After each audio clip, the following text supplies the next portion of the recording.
direção da festa do grupo pesado outros interesses dos assistidos, dos participantes do plano PPSP, do plano Petro Zoom, como é conhecido, e a gente está com a articulação dos sindicatos, das associações, das entidades irmãs em defesa dos interesses dos trabalhadores e das trabalhadoras. Quanto a isso, eu gostaria de aqui agradecer a presença do Tedesco. Já é a terceira vez que ele vem aqui, só nesse mandato, para dialogar, conversar com a gente sobre Petros. Tedesco é o nosso conselheiro eleito do Conselho Deliberativo do nosso grupo de dimensão. Está aí à disposição, vem aí, amanhã vai estar fazendo turno lá na Reduc, né? Então vem aqui fazer esse debate com a gente, trazer informação para a gente se articular e conseguir fazer a defesa dos interesses dos companheiros e companheiros, o nosso interesse de trabalhador e trabalhadora dentro do fundo de dimensão, né, de maneira mais qualificada. A gente contribui a vida toda para chegar agora no final e ter que encarar um plano de equacionamento desse, que está bem pesado, né, um plano de equacionamento injusto, que a gente considera, e o Tedesco vem trazer as informações. Só que eu gostaria de fazer duas observações aqui. Primeiro, a gente está numa campanha de sindicalização do sindicato, uma campanha permanente que a gente lançou. Temos vídeos aí, se alguém aqui ainda não é filiado ou filiada ao sindicato, faça ali a sua filiação. É importantíssimo que a gente fortaleça esse instrumento de luta, essa organização que é da categoria petroleira, sobretudo nessa conjuntura que estamos vivendo. Seja de ataques do governo, seja de ataques da própria Petrobras, privatização da Petrobras. Quanto mais forte estiver o sindicato, melhor condição a gente vai ter de defender nossos interesses. Segundo ponto, eu gostaria de combinar aqui um funcionamento, né? Para a gente deixar o Tedesco fazer a sua apresentação de maneira completa, ou seja, ele passar aqui tudo que ele trouxe para a gente de informação, e no segundo momento da palestra, a gente abrir para perguntas. E daí a gente abre a inscrição para perguntas, para a coisa ficar melhor organizada. A gente tem acordo com isso? A gente pode deixar o Tedesco seguir, tocar o barco todo que ele trouxe aqui para a gente, beleza? Então, gente, eu gostaria agora de passar, agradecer mais uma vez a presença de todo mundo, o sindicato está de portas abertas, quem quiser passar a semana toda aqui dentro, conversando, buscando informação, o sindicato é para isso mesmo. Segundo passar aqui, o Tedesco pediu para falar aqui embaixo, mais perto das massas, né, Tedesco? Fica mais à vontade. Então, vou passar a palavra para o nosso companheiro Tedesco aqui e começar a nossa palestra. Valeu, obrigado pela presença aqui, valeu. Primeiro que é ruim hoje, né, estar aqui, porque nós estamos discutindo um assunto bem ruim, né? Quem teve na última palestra que a gente deu aqui, eu vi algumas caras que estavam aqui na última palestra, já sabia, tinha ideia do que ia acontecer, mas não da maneira como aconteceu.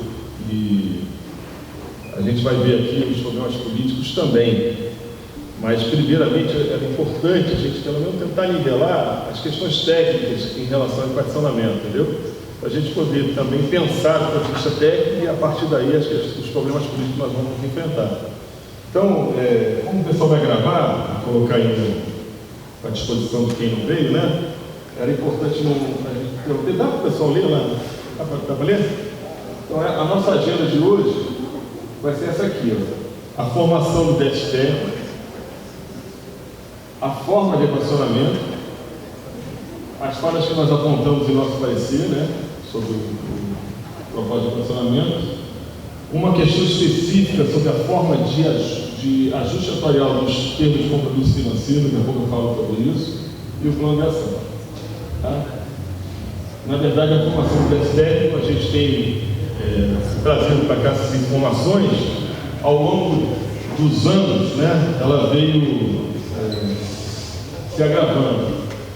Quando a gente falar de patrimônio de cobertura, nós estamos falando dos ativos da Petros, investimentos e as dívidas contratadas. Então, tudo aquilo que é patrimônio, né, são os ativos da Petros, investimentos, que formam hoje aquilo que nós temos de dinheiro disponível, né, para a gente. E esse patrimônio, na verdade, veio aí numa situação quase que mantendo aí em torno de 60 bilhões, né? E, no entanto, quando a gente fala aqui também, ó, provisões matemáticas, que são, vocês vão ouvir falar muito isso, provisão matemática, ou então provisão atuarial, ou então passivo atuarial, ou reserva matemática. O que é isso?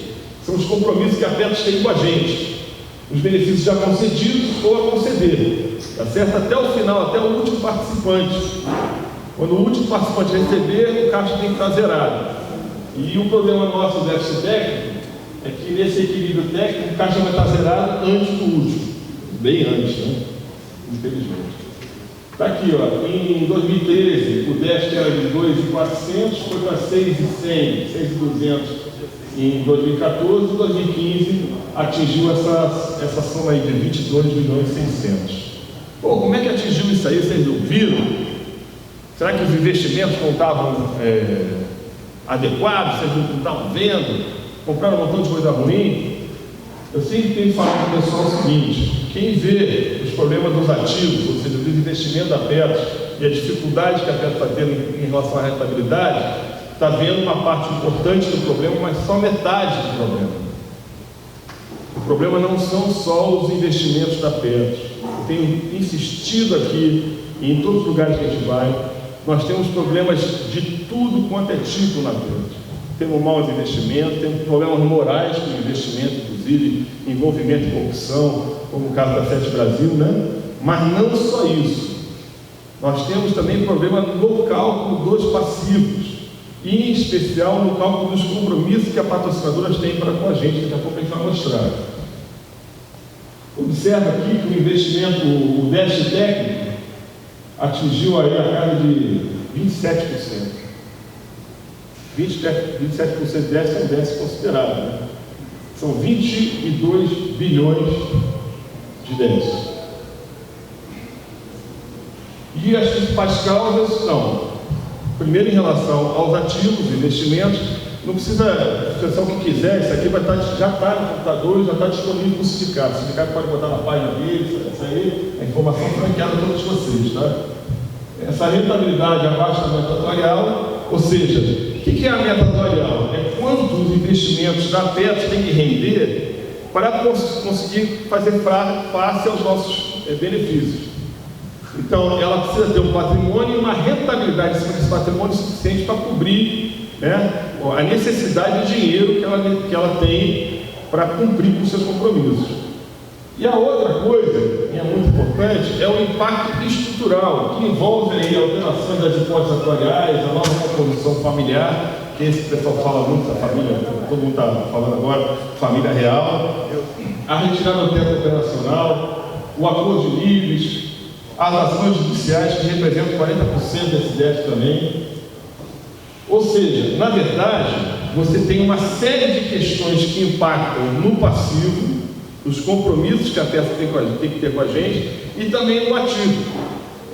O ativo devia rentabilizar normalmente como deveria, mas ao mesmo tempo, no passivo, nos compromissos, há um crescimento inesperado, ou acima do esperado, pela Petros. Esse crescimento tem a ver com a falta de gestão do passivo e a falta de ação da direção da Petros em relação aos problemas que vêm sendo apontados sucessivos anos. Quem passou das plenárias aqui, das palestras aqui, se lembra disso. Há 14 anos o Conselho Fiscal da Petros vem rejeitando as contas da Petros. E não rejeita simplesmente. Rejeita as contas da Petros e encaminha para os órgãos de fiscalização essa rejeição, solicitando providências. Faz denúncias sobre essas questões especificamente e de maneira global, tanto na parte do passivo quanto na parte dos ativos. E nenhuma providência foi tomada, nem pela Petros, nem pela Petrobras e nem pelos órgãos de fiscalização. Então hoje essa conta vem para a gente. Mas, na verdade, essa conta não é nossa. É fato, isso é importante, nós temos que falar para todo mundo. O nosso plano se tornou mais caro. Dentre as coisas que impactam a estrutura do plano, tem coisas muito boas. Por exemplo, nós estamos morrendo mais velhos. Se chama, a nossa longevidade aumentou. Isso é bom, né? É bom, mas é caro.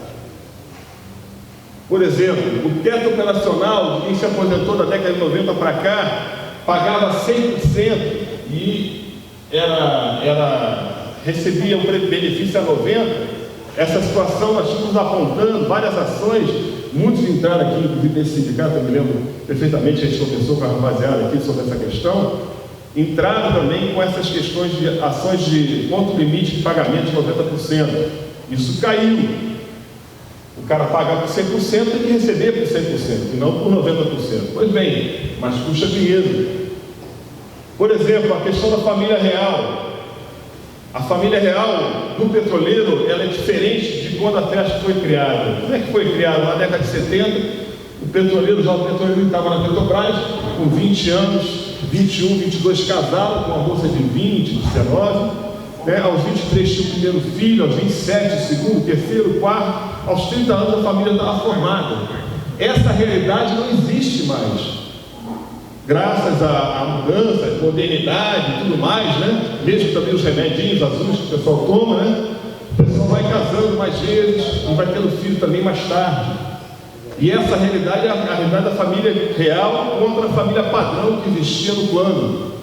É bom que o plano reflita a família real que a gente tem. E isso é muito importante, inclusive vou falar agora, para mim, né? Esse microfone, né? Dá para ouvir? Tá meio... Dá para ouvir? É muito importante que o pessoal participe do recadastramento. Eu queria fazer uma pergunta aqui. Todo mundo se recadastrou aqui? Quem recadastrou? Quem recadastrou? Isso é muito importante, porque o recadastramento o pessoal tem feito a partir de uma exigência, uma solicitação, uma exigência dos conselheiros eleitos. Por quê?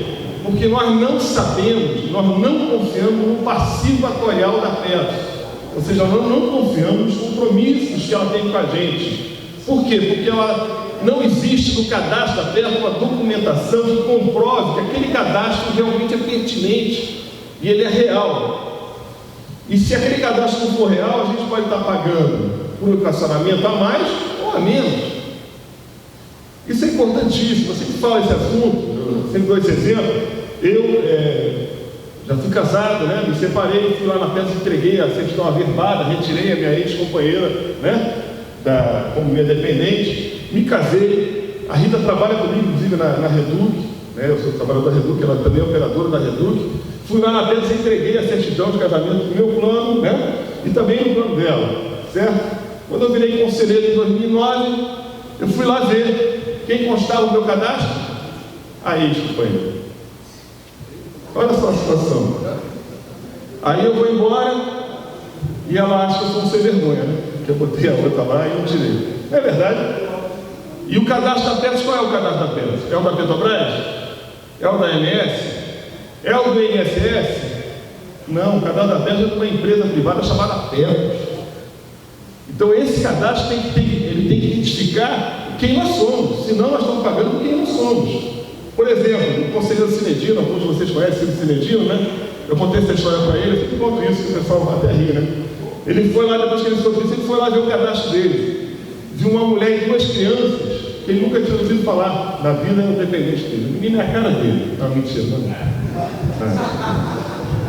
Mas o fato é que, imagina, ele vai embora.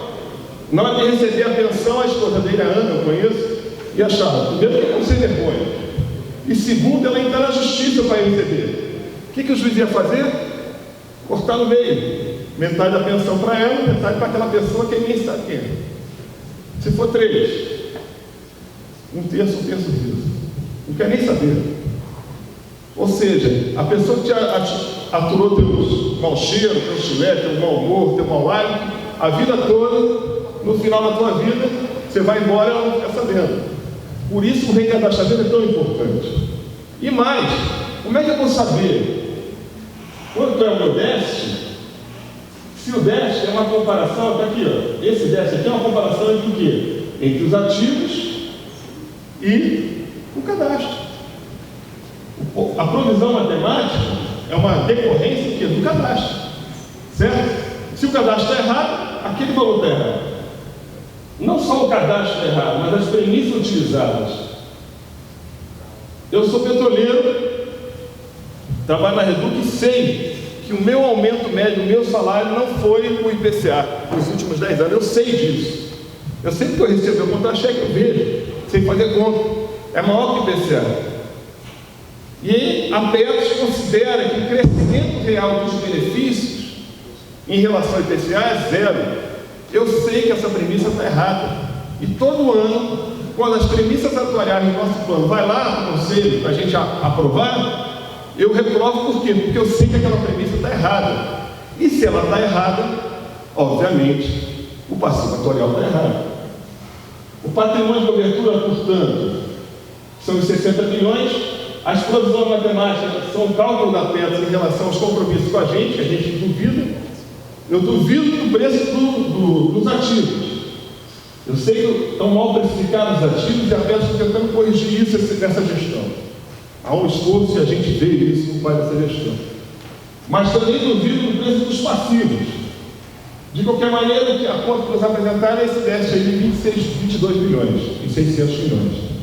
Só que a legislação mudou. Antigamente, dava mais de 10%, tinha que equacionar. Hoje não é assim. Como é que é o lance? Eles calculam qual é a duration. É um termo, é a duração do plano. A duration, quem estudou aquele negócio de química, meia-vida do produto, do elemento químico, vai entender. A duration é a seguinte: quanto tempo eu levo para gastar metade de todo o dinheiro que tem na PET? Então, no caso nosso, são 12 anos. Esse é o cálculo que o atuário faz. Está aqui, ó. 12 anos. É a duração do passivo em anos. Em 12 anos eu gasto metade de tudo. Em 24 anos eu gasto tudo. Não. Em 12 anos eu gasto metade e o restante eu gasto até o último morrer. Está claro isso? Está claro? Portanto, a duration do plano é uma maneira de você verificar a necessidade de solvência do plano. Ou seja, a necessidade de você ter dinheiro no plano. Eles calcularam lá que a duration, menos 4, e ninguém me pergunta por que menos 4, ninguém sabe dizer, dá o limite do déficit técnico acumulado, 8%. Então, dos 22, que são 27%, eu tenho que equacionar tudo acima de 8%, ou seja, 14%. Quanto é isso aí? É isso aqui, ó, 16 bilhões. Esse é o mínimo que eu posso equacionar. O mínimo. Dos 22, no mínimo tem que equacionar 16. Por quê? Porque pela duration, eu posso, ao longo desse tempo que eu tenho, recuperar o dinheiro necessário e não necessariamente equacionar tudo agora. Eu posso fazer diferente.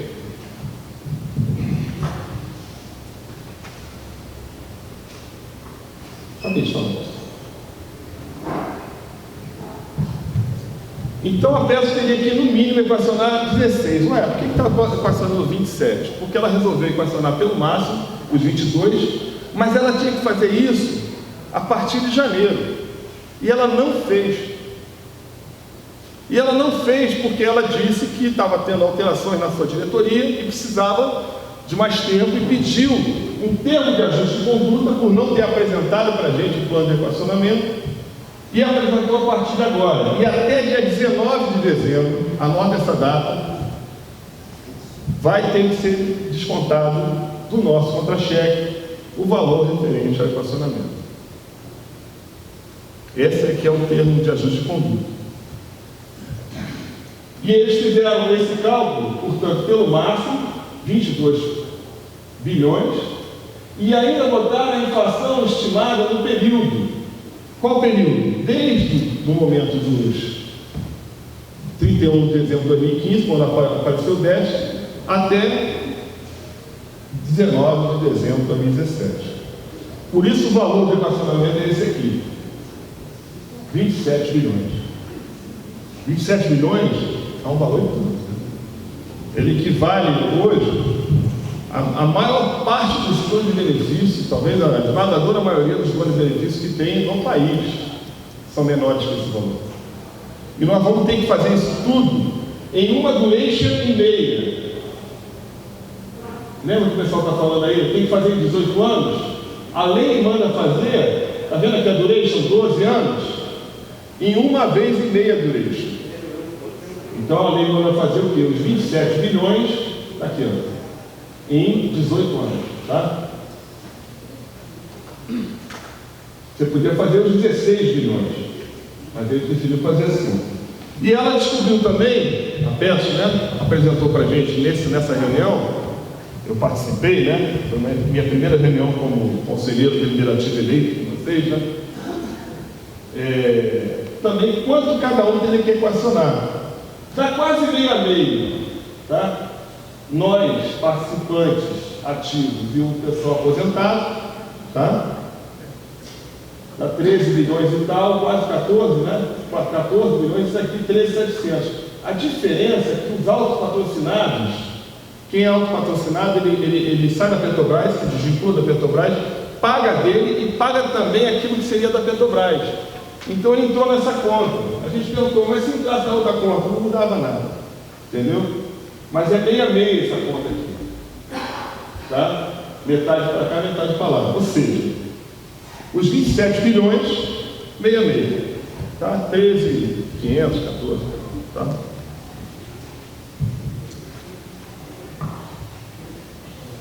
E aí, eles consideraram também, eu estou falando tudo que foi a Petros que fez, o que foi apresentado, e assim como foi apresentado, depois de 6 reuniões, foi aprovado, sem alterações. Lembra que as nossas taxas de contribuições têm meio teto previdencial, de meio teto a um teto e mais de um teto, né? A contribuição adicional nossa ficou assim, ó. Vamos explicar. O déficit técnico de 2015. Então, tecnicamente, como é que funciona? Em 2015, eu tinha que contribuir com um tanto. Aquele tanto não deu a rentabilidade esperada, teoricamente, né? E, portanto, uma foto de 31 de dezembro de 2015, pá, tirou aquela foto. Naquela data, tinha um déficit técnico de, corrigido 27 milhões, né? 22.600, corrigido 27 milhões, que foi dividido meio a meio entre nós e a Petrobras, que é a BR, né? E naquela situação específica, quem estava na ativa vai pagar como se a ativa fosse hoje. E quem estava aposentado, né, como assistido, vai pagar como assistido fosse hoje, no dia 31.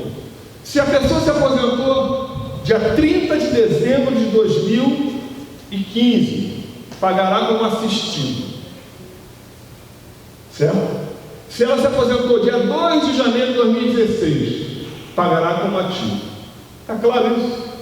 E os valores são esses aqui. Ó. Pegar uma aqui, né, que o pessoal fala, né?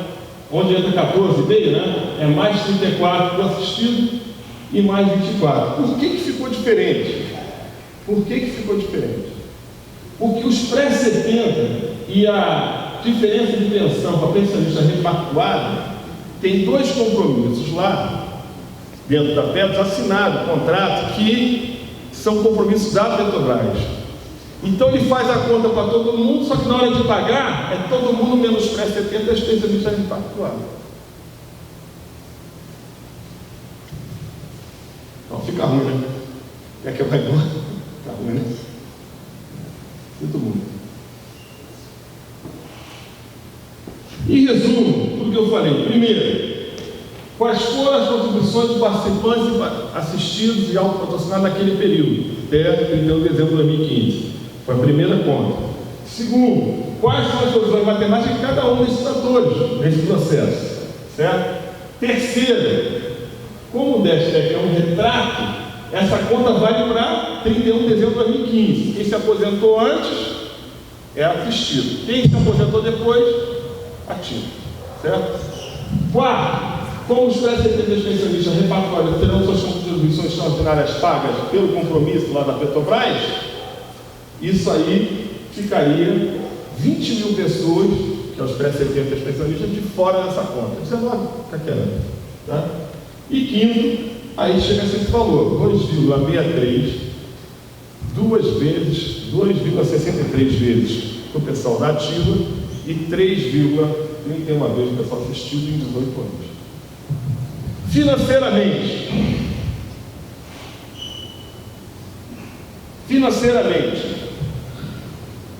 é muito melhor você pagar uma dívida pelo valor maior. Por exemplo, se entrasse agora no plano 28 bilhões, de uma vez só, estava pago, era menos dispendioso. Então, quanto maior o valor do equacionamento, financeiramente, do ponto de vista do que você vai dispensar de juros, né, é mais barato para a gente. Só que é impossível. Esse é o problema. Impossível. Eu vou ter que pagar, 3 mil reais do meu salário. Nós falamos isso na renda per capita. Eu não tenho condição da minha renda mensal retirar 3 mil a mais do que eu já dou 1.700 para Petro, e vou dar mais 2.900 para Petro. Eu não tenho condição de fazer isso. Ainda que seja melhor para Petro e melhor para o Décio, para mim é impossível. Para mim e para a totalidade de nós. Imagina, quem paga a pensão? O cara paga a pensão em folha. Quanto vai sobrar para ele? Não tem. Mas a margem de consignação para empréstimo. A MS.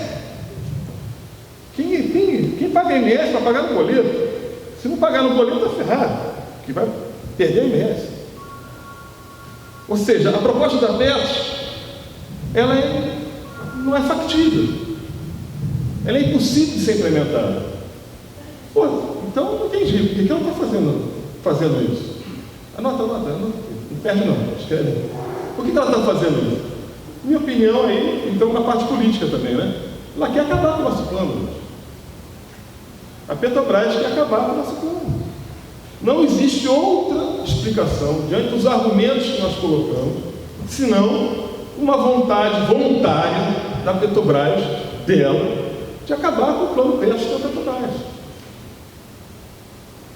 Porque o plano nosso, se está inviável com o déficit técnico, o equacionamento não melhora nada, porque nós não temos condição de fazer frente a esse compromisso. Pior do que isso, existem compromissos da Petrobras com o nosso plano que não estão sendo cumpridos. Por quê? Porque uma das questões centrais que tem abalado a questão das finanças do nosso plano é justamente a questão do crescimento do passivo que eu estava falando com vocês. As ações de níveis, por exemplo, e o próprio acordo de nível que o sindicato fechou, não com o nosso voto, né? O Sindicato São José dos Campos, teve junto com os demais sindicatos da FNP, Federação Nacional dos Petroleiros, defendendo contra esse acordo. Muitas vezes vocês, né? Falam, pô, não estou entendendo, eu vou ter que pagar, eu tenho um acordo aí que vai me pagar, é um acordo de níveis. O sindicato está contra e ficou chateado com a gente. Muito bem, naquela cláusula lá do acordo de níveis de 2013, não é isso? 13, né? Ou 14, estava escrito: vai ser feito o acordo de níveis sem impacto para a patrocinadora Petrobras. Muito bem, está aí o impacto no nosso bolso. Porque não tem almoço de graça. Se o acordo de nível não for pago pela Petrobras, vai ser pago por quem? Pelo dono do plano. E o dono do plano somos nós. Você tirou o dinheiro de um bolso e botou no outro. Mais nada. Ou seja, o que está acontecendo hoje é uma situação de inviabilidade do plano, é a nossa opinião política, e nós temos que falar como é que é. A Petrobras está sendo vendido seus ativos. E um dos passivos jurídicos da Petrobras é o passivo previdencial, é a Petro. E existe uma tentativa de acabar com o nosso plano, porque é um plano de benefício definido, que daria um certo conforto para a gente. Quando eu entrei na empresa, eu teria esse conforto, né, aos 18 anos, e agora aos 53 estou vendo que está se esvaindo. Um desses compromissos é justamente o acordo, o regulamento prevê, o artigo 48, inciso 9, que diz o seguinte: no caso de serem insuficientes os recursos financeiros, o patrimônio, né, da Petro, para fazer frente ao crescimento real dos benefícios dos artigos 31, 41 e 42, que é o da pensionistas e dos assistidos, né, aposentados, as patrocinadoras entre si terão a responsabilidade de fazer frente a esse compromisso financeiro. Entre si, a BR, a Petrobras, aqueles que forem patrocinadores, não nós. Esse artigo, na época da repactuação, nós falamos muito com vocês. Lembra quem repactuou, que a gente falava, gente, esse é um artigo decisivo. Quando der um déficit no plano, e aí é importante saber a diferença entre déficit e dívida, né? Quando é que aqui a gente passa um negócio, cada um vai dar R$1.000, tá bom? Tá bom, eu dou R$1.000, o juro não dá. No segundo mês, de R$1.000 de novo, não dá. No terceiro mês, o que está acontecendo? Não, nós temos aqui um déficit. Não, Júlio, nós temos uma dívida sua. Se você reconhece essa dívida, não tem déficit. Se você não reconhece, tem um problema sério. Reconheceu, essa dívida vira contratada e vira patrimônio do plano. Se não reconheceu, pronto, tem um buraco ali. E é o que está acontecendo. Hoje nós temos um buraco enorme porque a PET não apresentou antes do plano de equacionamento o cumprimento do plano de custeio. O nosso plano de custeio, gente, tem um tripé. Qual é o tripé? As nossas contribuições. Esse é que nós todo mês tiramos e botamos lá na PET. As contribuições da Petrobras que ela faz em nosso nome. Todo mês ela faz. E o terceiro pé é o quê? É o artigo 48, inciso 9. Caso essas contribuições não sejam suficientes, entra em vigor o plano de custeio, o artigo 48. O que a PET tem que fazer? Cobrar. E ela não cobra. Por que ela não cobra? Porque a PET é administrada e gerida pela Petrobras. Sempre foi. Desde que foi fundada. Ah, mas nos últimos 15 anos também. Nos últimos 15 anos também. Não me interessa qual é, se o cara tem estrelinha, um tucano, uma cruzinha, o que for no peito. Se foi nomeado pela Petrobras, quem está administrando é a Petrobras. E isso que aconteceu nos últimos 15 anos e nos últimos 40 anos, a Petrobras nunca foi cobrada de qualquer dívida da Petro, à exceção dos pré-setembro em 96. Essa opinião não é nossa, não. Essa opinião é nossa, mas é também de um parecer jurídico contratado pela própria Petros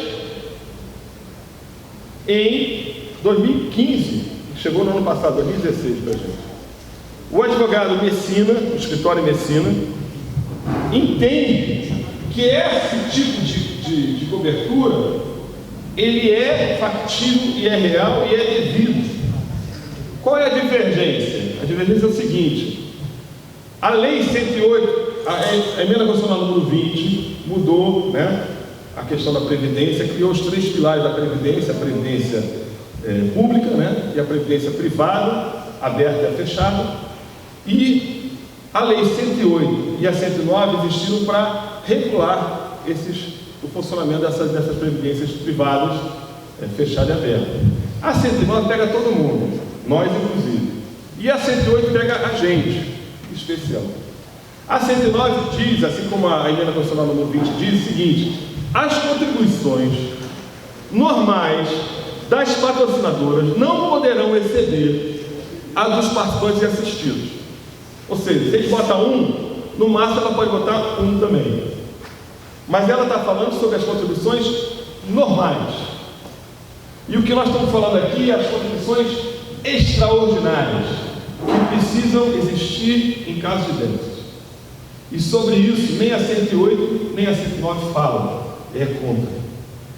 Ah, mas a Previc é contrária, o TCU é contrário. Se nós contas a União, sim, é uma opinião, mas o que vale é o que está escrito na lei. E mais, o que vale está escrito no contrato. O que é o contrato nosso? O contrato nosso é o nosso regulamento do nosso plano. O regulamento do nosso plano é o nosso contrato. Se você pegar o teu regulamento, o teu plano nesse momento, você abre lá, repactuado ou não repactuado, você vai ver lá, no artigo 48, no inciso 9, exatamente isso. Que é a responsabilidade nesses casos da patrocinadora, que tem que ser cobrado pela frente. Antes da votação do Conselho Deliberativo sobre o plano de equacionamento, nós apresentamos exatamente, eu apresentei essa questão de ordem. Não, eu acho que nós temos que votar o equacionamento após o cumprimento do plano de custeio. Ah, não cabe. Não cabe sim, o senhor registra em ata aí, porque eu estou dizendo que eu cabe sim. Antes de equacionar, o meu dinheiro tem que cumprir o plano de custeio e botar o dinheiro da Petrobras no jogo. Segundo, o plano de equacionamento não prevê as contribuições extraordinárias pensionistas equatorianas que serão cobertas pela Petrobras em função dos TCFs. O que quer dizer isso? Daqui a pouco eu vou mostrar para vocês um cálculo em relação ao termo de compromisso financeiro. Mas a Petrobras acertou em 2006 uma dívida que ela tinha com a gente, com o nosso plano, em relação aos pré-70, pensionistas e o FAT-FC. São as 3 dívidas contratadas que existem. Nós, há 14 anos, estamos rejeitando as contas. E, desde 2006, rejeitando também a forma de ajuste dessas 3 dívidas. Por quê? Nós achamos que está incorreto. Quando tinha superávit, era difícil ver, mas agora com déficit, daqui a pouco eu vou mostrar para vocês. É fácil de ver. O que a PES está fazendo? Está incluindo nessa conta aquilo que é déficit técnico referente aos pré-70 e às pensionistas, dizendo que a cobertura é da Petrobras. Ao fazer isso, ela tirou os pré-70 da conta da divisão. De um determinado aspecto extraordinário, ela teria razão. Mas um aspecto estrutural, ou seja, o aumento da longevidade, né, que eu falei, a família real, ela não tem razão. Por que ela não tem razão? Porque aí eles teriam contribuído igual a todos. Então, quando a PES fez isso, ela onerou excessivamente os demais. Tá? Conforme vocês viram ali pelo número, né, que eu botei ali, 34%. Terceira, já falei, a inconsistência do passivo atuarial. O déficit é uma comparação entre o quê? Entre o passivo, os compromissos, e os ativos, os investimentos e as dívidas contratadas. Se eu não confio num, eu não tenho certeza, convicção que o déficit está correto.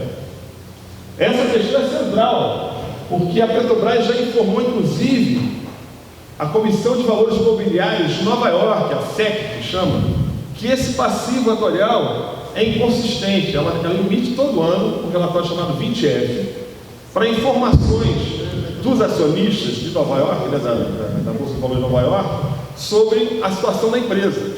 E entre as informações está lá, esse passivo é inconsistente, conforme nós dizemos há 14 anos. Nós estamos fazendo um recadastramento, que ainda não terminou, certo? E ainda tem o problema das premissas, que eu acabei de falar com vocês, a questão do crescimento real dos benefícios. 4. Incorreção dos valores cobrados nos PCF dos pré-70 e pensionistas, ou seja, a base cadastral dos pré-70, utilizada pela PES, está errada. Por que está errada? É fácil. Em 96, o Conselho de Administração da Petrobras admitiu fazer o acerto financeiro em relação à dívida dos pré-70. E aí falou o seguinte: todos os funcionários da Petrobras pré-70 que estejam sendo funcionários mil agora, em 96, são a base cadastral desse compromisso. Certo? Não, errado. Por quê? Porque o cadastro tem que valer qual é? É o da Petros e não o da Petrobras. Quando ela fez isso, o pessoal que foi para as recém-criadas, Copesul, Petroquímica União, BS Distribuidora, Nitriflex, Petroflex, saíram dessa conta, mais de 300 companheiros. Então ela está pagando a menor aquilo que era compromisso, chama serviço passado. O que é os pré-70? Para quem não lembra, quando a Petros foi criada em 1970, tinha gente que já trabalhava na Petrobras. O que a Petros fez? Assimilou e foi pagando, inclusive, até a aposentadoria do pessoal pré-existente, e mesmo quem não tinha contribuído, à medida que ia se aposentando, ela ia pagando os benefícios. Obviamente isso não dá certo. Você tem que contribuir numa fase laboral, né? E depois, na fase assistida, você recebe o seu benefício. Quando a Petros já assumiu os encargos, obviamente ela não conseguiu nem formar patrimônio, diferente, por exemplo, da Previ, no Banco do Brasil. A Previ só vem pagar benefício pelo plano Previ na década de 90, final, meados da década de 90. O pessoal fala, por que a Previ fez um patrimônio tão grande? Justamente por causa disso, porque ela teve tempo para acumular, rentabilizar, e nós não tivemos. Isso aí chama-se serviço passado, que é calculado a partir de um passivo, né? E o passivo está errado, porque a base cadastral exclui 300 e poucos companheiros, dos 19 mil que tem lá, tá? E além disso, a forma de ajuste atuarial dessa conta está errada. Como é que é esse negócio? Vamos ver se está aqui no próximo. Aqui. Quando o pessoal da Federação Única dos Petroleiros fechou o acordo de obrigação recíproca, os chatos, né, que eram divisionistas, que estavam rompendo com a estrutura sindical, falaram, nós não concordamos com esse acordo, ele é prejudicial, a repactuação é prejudicial, não pegue os 15 mil, lembra dessa história, aquela ladainha?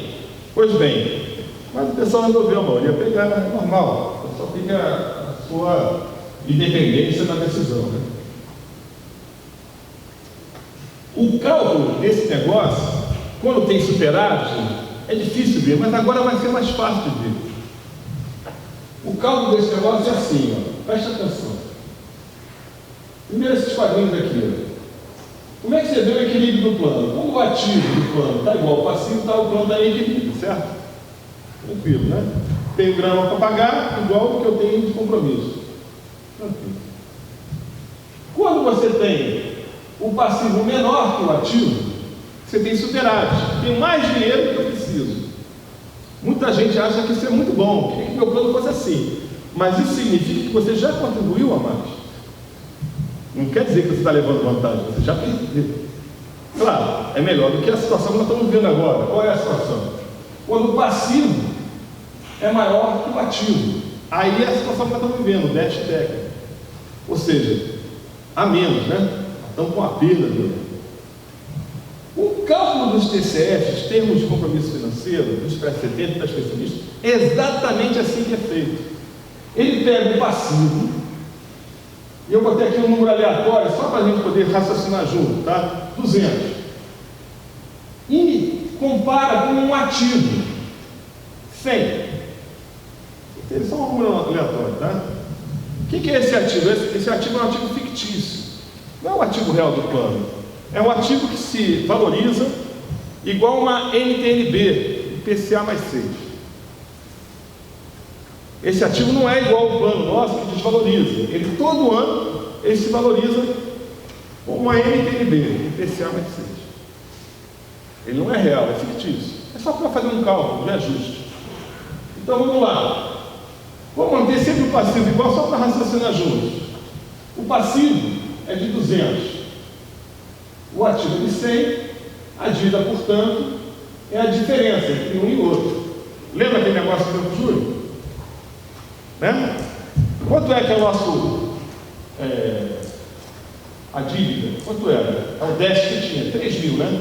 3 mil e 1 mil, né? 3 mil. Esse é o valor. Contratou, concordou? É isso? É. Então uma dívida. Tá certo? É isso aí. 200 menos 100, a dívida é de 100. Tá claro? Podemos ir? O ajuste atuarial. No ano seguinte, vamos manter o passivo igual só para pensar. 200. Quanto é o ativo? O ativo valorizou NTNB mais 6. Né? Então, vou botar inflação de 4, mais 6% de valorização, 110. Quanto é a dívida? 200 menos 110, 90. Está claro? Está claro? Essa é assim que é calculado o TCF lá. Só que o ativo não valorizou. O ativo desvalorizou. A vida real, ele está valendo menos. Vou botar aqui um valor de 15%. Nosso débito é de 27, né? Tem 15. Mas serve com 5, serve com 1. Qualquer valor que for. 200 é o nosso passivo. O nosso ativo era 100, mas perdeu 15, virou 85. Quanto é a nossa dívida? 115. Quanto eu estou cobrando? 90. Está claro?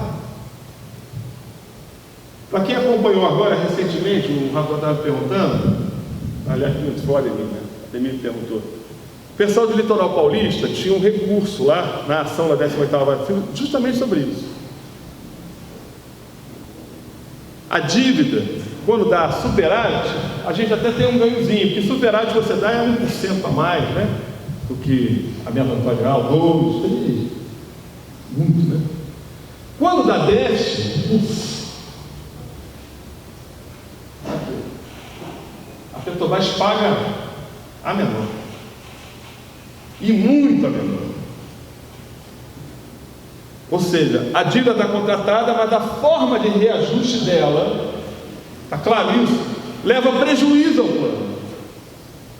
A Petrobras está pagando errado? Não, está pagando certo, conforme foi contratado, no acordo de obrigação recíproca. Lá nos termos de compromisso financeiro, é exatamente assim que diz que tem que fazer.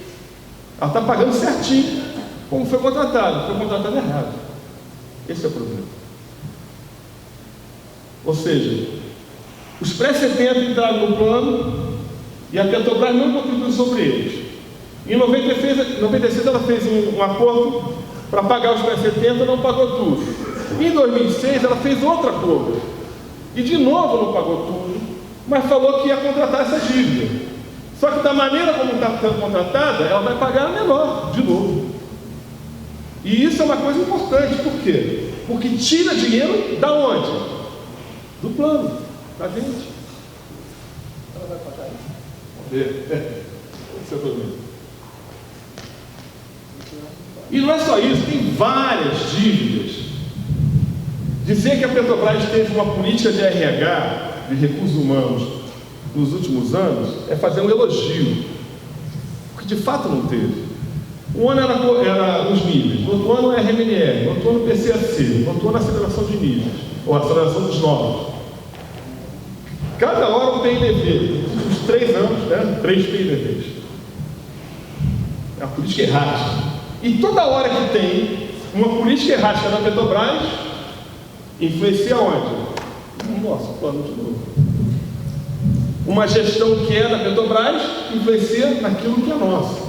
A Petrobras tem que ter um procedimento, cada vez que vai fazer uma modificação na sua política de RH, ela tem que necessariamente ver enquanto isso afeta a Petros. E mais, a Petros tem que fazer isso. Por exemplo, quando implantou o PCAC em 2008, né, 2008, 2010, houve salários que valorizaram até 12%. 12%. Isso tem influência no plano? Claro que tem. Quem paga isso? A Petrobras tem que ter responsabilidade sobre isso. Porque senão nós vamos ter que pagar por tudo que acontecer. Impacto da antecipação de despesa do pagamento de benefícios, SOCOM, década de 90, PDI, né, Programa de Emissão Efetivada, PDIV agora, né? Impacto do recebimento tardio dos pagamentos das despesas na contagem de hora extra. A questão da Petrobras e Interplast que saíram, que o plano assumiu. Se o plano assumiu, alguém tem que pagar. Por exemplo, o acordo de níveis. É importante que o pessoal receba os níveis, porque é uma injustiça não receber. Mas alguém tem que pagar. Porque se ninguém pagar, quem paga é a gente. Nós vamos pagar. Impacto do preço dos participantes 78. Tem alguém 78 79 aqui? Tem alguém? Não? Tem algum, né? Repactuaram? Quando vocês repactuaram, o que aconteceu a Petros? A Petros falou, vou te dar o teu direito e você repactua. O que tinha acontecido? Se eu te dou um direito e a ele mudou, esse direito tem que custar algum dinheiro para mim, porque senão tem que dar igual para ele. Então, quando eu dei para o 72,79, tinha que ter entrado grana no plano, que era calculada pelo perito na justiça 1,1 bilhão. A Petros não cobrou. Ela deu um benefício com uma parte e a outra parte ficou sem benefício, mas não custou nada. Nós entramos numa ação que é o seguinte: ou ela dá para todo mundo e não tem custo, ou então tem que cobrar da Petrobras. Ao não cobrar da Petrobras, quem é que paga? Nós. Impacto do FAT-FC pós-2001, impacto da RMNR, acordo de nível, implantação do PCAC, já falei. E a ação civil pública na 18ª vara civil, também que tem essas cobranças lá, você perguntou para mim, tá? Essa é importante, a forma única de equacionamento. Observa que a Petros está fazendo um equacionamento em 18 anos de forma extraordinária. Só que, no entanto, você tem mais de uma maneira que é previsto na legislação para fazer o plano de equacionamento. Você pode fazer na forma extraordinária, por tempo determinado, no caso nossos 18 anos, outro plano pode ser mais, pode ser menos. Você pode fazer pelas contribuições normais também, de forma vitalícia. E como a nossa faixa de idade é muito elevada, né, no plano, que o nosso plano está fechado, não está mais ninguém novo, o que vai acontecer? Essa forma vitalícia é um pouquinho melhor do que a forma por tempo determinado, mas é quase a mesma coisa. Estamos velhos. Porque 18 anos é vitalício.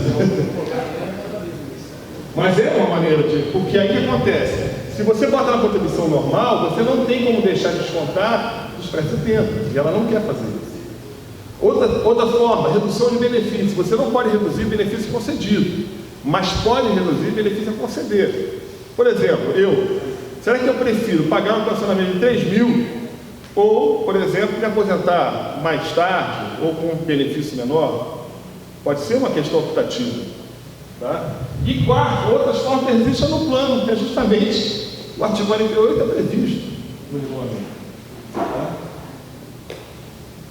Isso aí é uma coisa que o pessoal está até perguntando. A ESAP é uma associação do ex-empregados da PETS. Os funcionários da PETS, assim como nós, participam do plano PETS também. Não só do plano PETS 1, como do PETS 2. E eles vão pagar o equacionamento igual a nós, igual que nós, igualzinho. Certo? Sem ter nunca tido nenhuma regalia em relação aos custos de RH da Petrobras. Olha só. Como o plano é solidário e mutualista, a situação que eles estão é uma situação ainda mais aviltante, né? Perda dos ativos. Olha o que eu falei. Muita gente fala, nos últimos 15 anos, quem estava dirigindo a PET era a Petrobras.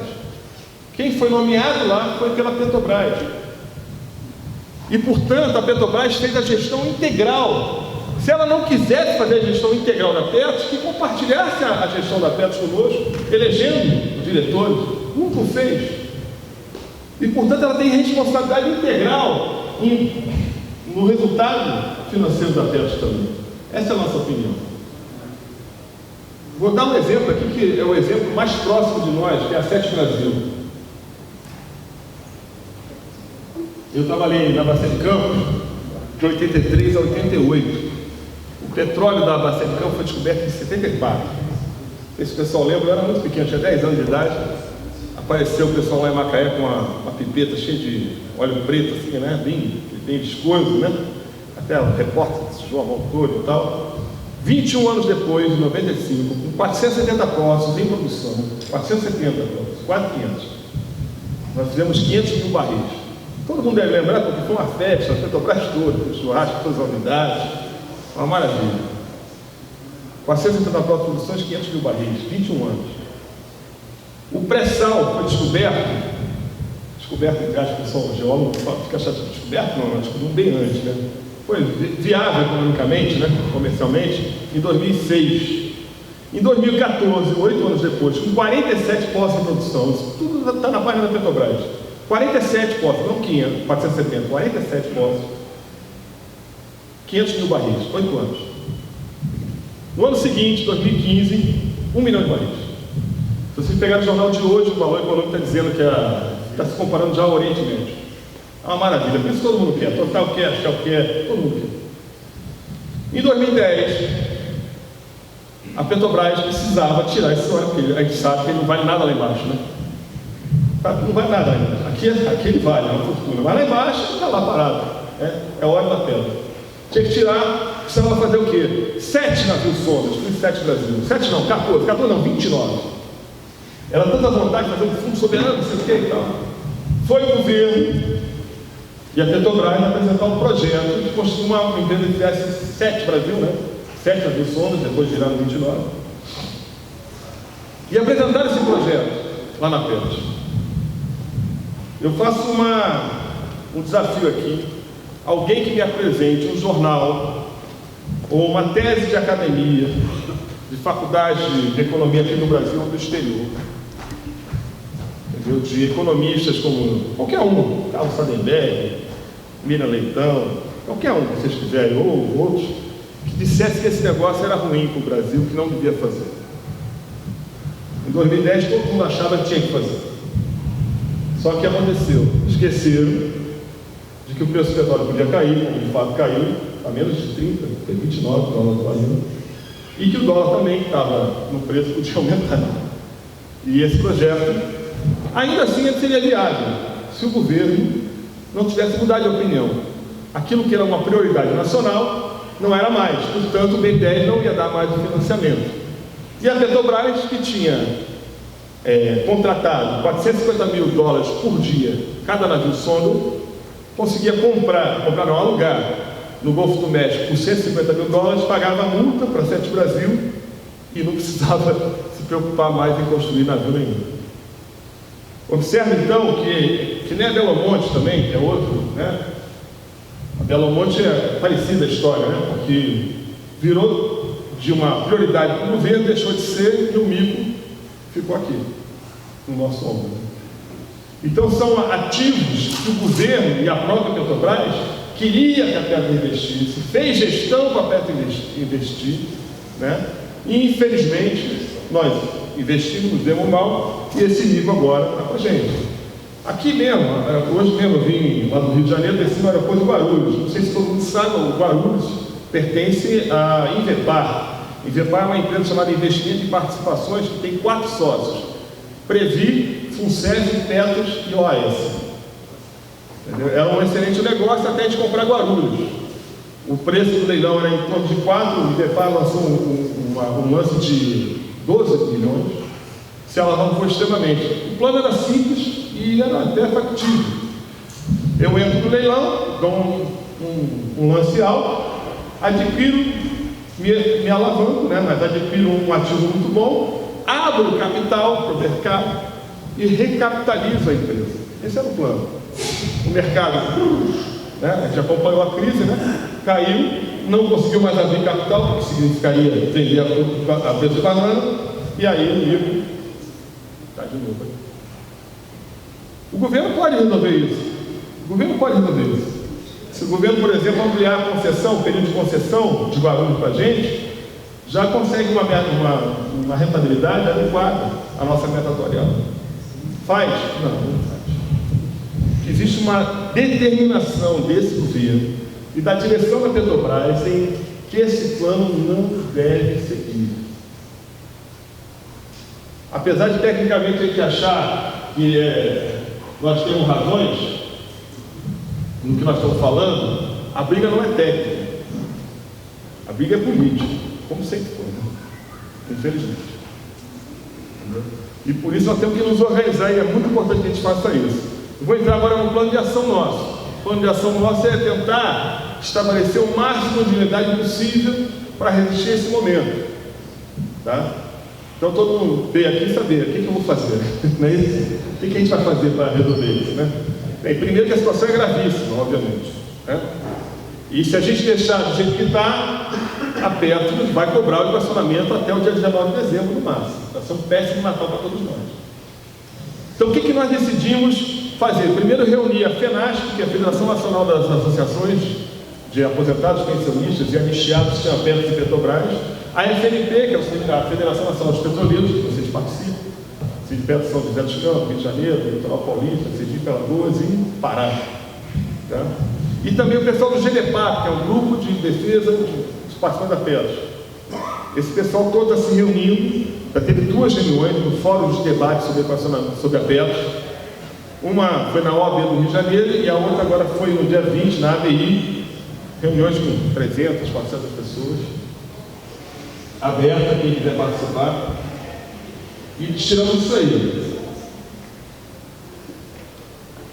Então, fazendo notificações extrajudiciais aos dirigentes da Petro e da Petrobras sobre essa situação. E vamos entrar, como é que é o processo? O plano de equacionamento foi aprovado no Conselho Deliberativo, aí foi para a Petrobras. Da Petrobras ele foi para a SEST, que é a Secretaria de Controle dos Estatais. Da SEST ela vai para a Previc, já não foi nesses dias. Tá? Assim que chegar na Previc, nós queremos entrar com parte interessada, para poder influenciar nesse momento. Pô, por que a gente entra com uma ação agora? O pessoal sempre pergunta isso. Porque nós estamos acompanhando vários processos de equacionamento em outros fundos de pensão, mesmo na Petro, em outros planos, tá? Como Ultrafert e Compesul, que foi retirado patrocínio. E o que o juiz faz? O juiz faz o seguinte: a gente entra com uma ação contra o plano lá, né? E o juiz fala: quero que o órgão de fiscalização se manifeste, que é a Previc. E aí o que acontece? Nós vamos ter que ficar na ação esperando a Previc se manifestar. E aí normalmente a manifestação não é uma coisa muito legal. Ação coordenada nossa. Quando chegar na Previc, nós queremos entrar com parte interessada do processo administrativo, para influenciar no processo administrativo de discussão do equacionamento. Está entendendo? A proposta foi apresentada pela Petro, a Petrobras, a SESC, deve ter acordo. Demorou mais de um ano para apresentar para a gente, porque a Petrobras, com certeza, eu posso dizer, a gente não pode afirmar, né? Mas óbvio que a Petrobras estava esperando aqueles PIDVs acabarem, né? Porque se ela divulgasse o plano de equacionamento antes do PIDV, muita gente que saiu, não sei se tem alguém que saiu agora recentemente aqui, tem alguém aqui que saiu do PIDV recente? Não, né? Tem? Ah, você. Se ela dissesse hoje para você, ó, vai ter um negócio para pagar, essa conta para pagar, todo mundo sairia, ficaria. Opa. Não, ia pagar do mesmo jeito, mas você lá dentro, você ia ter a rapaziada junto com você, sabendo que poder fazer alguma coisa para fazer. E aqui, a gente sabe como é que é. Exato. Então, essa situação foi uma das coisas mais chatas, eu fiquei mais chateado com isso. Foi o mau caratismo da direção da Petrobras. Isso é mau caratismo. Ela sabia que ia fazer tanto que a proposta original foi a que foi aprovada, desde o início, ela não mudou uma vírgula, certo? Ou seja, ela usou de má fé com a gente. E a nossa ideia é ingressar como parte interessada nesse processo administrativo, para tentar influenciar no resultado dele, que foi aprovado na Previ. Não deu certo. Nós temos que ver o que vai ser, né? Não deu certo. Ajuizar mandado de segurança. Tá certo? Mandado de segurança, com o que foi aprovado na Previ. Tá certo? Não deu certo essa iniciativa lá. Aí vamos mandar de segurança. Ao mesmo tempo, e não é de agora, estão correndo diversas ações que os sindicatos e as federações estão entrando para cobrar dívidas ou exigir, obrigação de fazer, que a Petros cobre dívida, certo? Essas todas que eu falei, FAT-FC, Grupo 78 e 79, bem, ação de níveis, certo? Então, essas ações de cobrança, nós queremos unificar numa tentativa de saída negociada. Então nós estamos tentando o quê? Vai ter um GT, vocês estão acompanhando, que é o grupo de trabalho que a Petrobras está instituindo. Nós queremos discutir uma saída negociada lá. E estamos tentando também na Procuradoria Geral da República tentar fazer esse processo também. É melhor uma saída negociada, na nossa opinião, do que uma contenda, certo? Nada disso deu certo, as ações individuais ainda. Certo? Aí, a gente preferia que as ações não chegassem nesse nível. Se tiver que chegar, a gente vai ter que ir também por aí. Tá? Então, é uma série de ações. Não, pessoal, vai entrar com uma ação? Não. Vai entrar com diversas medidas. Tá certo? Eu tenho que entrar com uma ação, eu individualmente? Ainda não. Está claro isso? Está claro? Ainda não. Isso aí, na hora que for fazer isso, eu até falei para o Rafael, vai ter um momento que o sindicato vai chamar. Ó, gente, nesse momento nós temos que ter aqui a procuração, temos que aí não sei como é que se desorganiza aqui, tá certo? O jurídico de vocês aqui, tá certo? Essa reunião já foi, né? Desculpa não ter atualizado ali, tá? Foi sexta-feira. O pessoal me pergunta muito sobre a ação da Ambev. Tem uma ação que a Ambev, você está fazendo. A ação da Ambev, eu vou falar uma opinião de fora. Eu sou sócio da Ambev, mas não sou da direção da Ambev. E não participei das reuniões com eles. Infelizmente a Ambev, aí é uma crítica até, mas ela se afastou muito das questões da Petros. E nesse momento ela está tomando uma iniciativa que nós já vimos acontecer em pelo menos 2 sob pensão com o mesmo escritório jurídico, é o Dr. Santoro, que é um escritório respeitado. Só que não deu certo, nem na FUNSERF nem no Postales. Na FUNSERF o argumento não funcionou, não colou, o juiz deu. Na Postales foi pior, a Postales, a FUNSERF era a Caixa Econômica Federal, né? E na Postales, o pessoal de Correios. A Postales foi pior. O juiz decidiu o seguinte, o dinheiro sai do teu bolso, mas vai para juízo, não vai para a Postales. Imagina, isso é o pior dos mundos. Sai da gente que vai para a Petros, é o pior dos mundos. Tá certo? E ainda tem a ação da FUB também, que não quis também. A Ambev foi chamada, está com a gente, a FUB também, não quiseram. Está ali, ingressou com a ação civil pública para barrar a cobrança, tendo por base o recadastramento e a questão da auditoria do ativo, dos ativos e do passivo da Petros, e também a questão da separação de massas. Em relação à auditoria, aí nós não podemos deixar de fazer uma crítica aos companheiros da FUB. Por quê? Nós temos o primeiro pedido de auditoria nosso, data de 2003. Os companheiros da FUB estiveram à frente, nomeados pela Petrobras, mas à frente da Petro, de 2003 até 2015. E nunca fizeram a auditoria que nós pedimos. É importante que os companheiros estejam junto com a gente agora pedindo auditoria, mas, pô, pelo amor de Deus, tiveram todas as chances para fazê-lo, estavam à frente da Petro, podiam ter cobrado as dívidas, né? Podiam ter executar o artigo 48 do inciso 9, fazer funcionar, dar eficácia, né, ao regulamento. Nada disso fizeram. E agora, bem, é importante que eles venham. Agora, não vai pedir o plano. Vocês viram ali o TCE. A lógica que a Petro e a Petrobras têm é o seguinte: os pré-70 estão separados do resto. Não estão. Esse plano é muito dualista. A resolução CNPC 24, desse ano agora, esse ano, de 2016, ela está propondo uma maneira de separar as massas dentro do mesmo plano, mas agora, nesse momento, as massas não são separadas.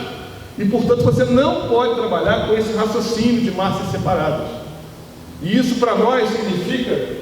O Fernando Siqueira, vocês conhecem, né, que é vice-presidente da EPET e é conselheiro fiscal, presidente do Conselho Fiscal, nesse momento, da EPET, ele tem falado o seguinte: se separar as massas, se fizer a cisão do plano, a próximo passo da Petrobras e da Petro vai ser retirar o patrocínio do pessoal não repactuado. Eu vou expressar, respeito muito o Fernando, todo mundo conhece, gosto muito dele, vou expressar uma divergência com ele. Eu acho que até essa possibilidade, ainda que remota, existe, mas eu não acho que a principal questão na separação de massas é a consolidação da perda do direito do repactuado. Quando ela separar as massas, o regulamento do repactuado não precisará necessariamente, repactuado, não repactuado, não necessariamente precisava ter o artigo 48, inciso 9. Isso significa o quê? A consolidação final daquilo que eles propuseram na repactuação. E mais do que isso, separar as massas agora significa aumentar a crise, aumentar o problema. Então essa situação não pode estar com nenhuma hipótese na mesa de discussão, na mesa de debate sobre a tema. A nossa opinião. E esse estudante, nós vamos estar fazendo parte aí, né? Nós estamos pedindo para o pessoal da FENASP e da EPET participarem também do GDPAR. Né? Nós estamos com essa iniciativa, já falei para vocês, em relação à Procuradoria-Geral da República. E nós temos um grupo, isso é muito importante vocês saberem, o pessoal que já teve em outras palestras aqui já sabe. O FIDEF. O FIDEF é o Fórum Independente de Defesa dos Fundos de Pensão. A nossa opinião é que existe um ataque forte não só à Petrobras, mas a todas as estatais. Então, há 3 anos, nós nos reunimos, o pessoal da Previ, que é Banco do Brasil, FUNCEF, que é a Caixa Econômica Federal, Postales, que é Correio, Petros, Real Grandeza, que é o pessoal de Furnas, FAPES, que é BNDES, são os 8 fundos aí, a gente se reúne sempre, quase que mensalmente, para discutir formas de defesa, analisamos, inclusive, os ativos. A gente faz muita inserção institucional junto ao Ministério da Fazenda, ao Ministério Público, a própria Operação Greenfield, a questão da CPI no Congresso. Nós estamos defendendo agora a criação de uma CPI, uma Comissão Parlamentar de Inquérito, para a atuação da Previc.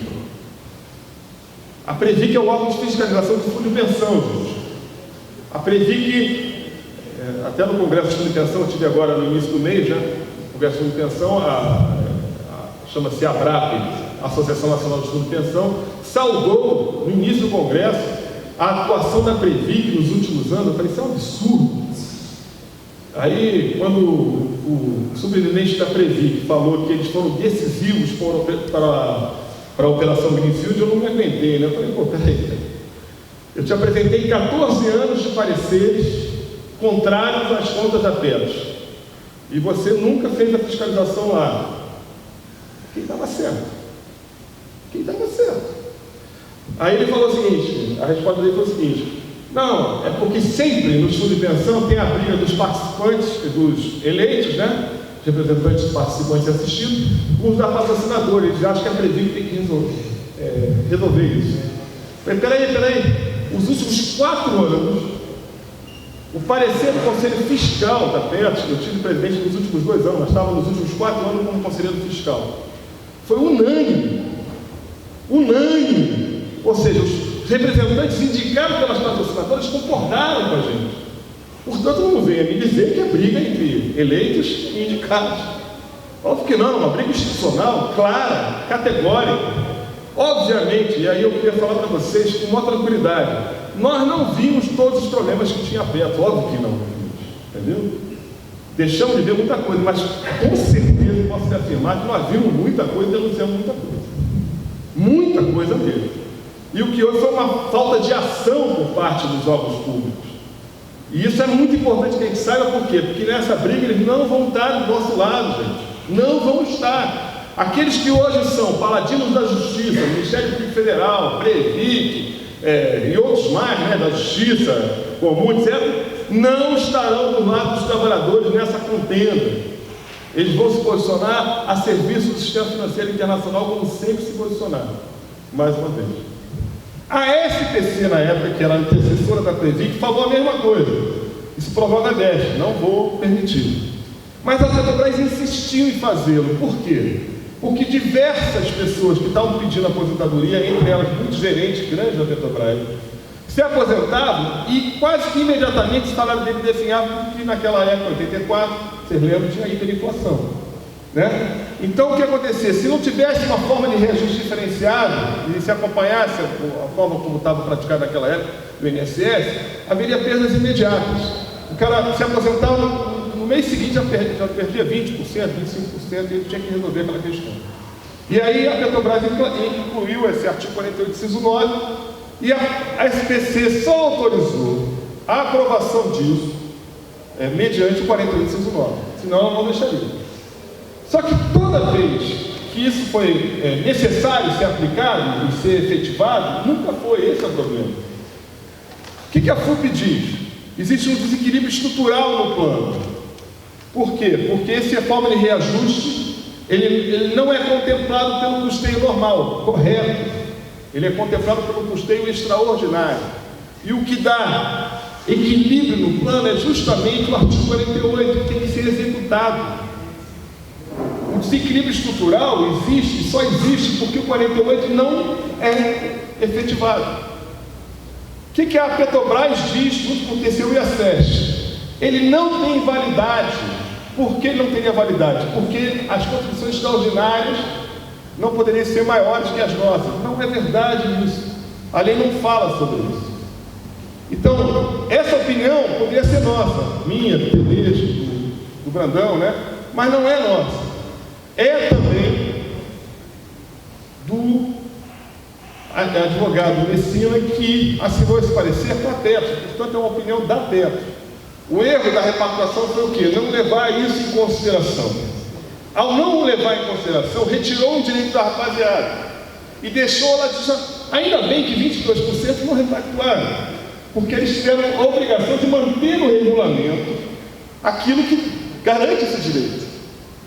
Então, aí respondendo a pergunta do negócio, esse negócio dos 11 bilhões, obrigado, não existe, gente.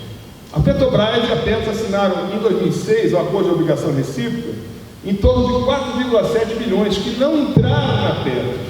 Vão entrar, se entrar, em 2028. Então aqueles 11 bilhões, isso não existe, isso aí é conversa.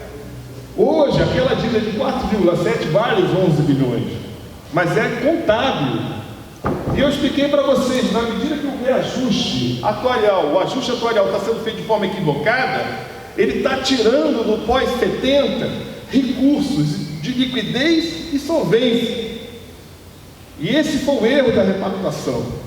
A forma como fez o ajuste atuarial está equivocada. Eu posso afirmar para vocês com todas as letras. Outra coisa é se nós vamos ganhar isso na briga ou não. Entendeu? Isso é outra coisa. Eu acho que, do ponto de vista técnico, é fácil comprovar que eles estão pagando a menor. Óbvio que estão.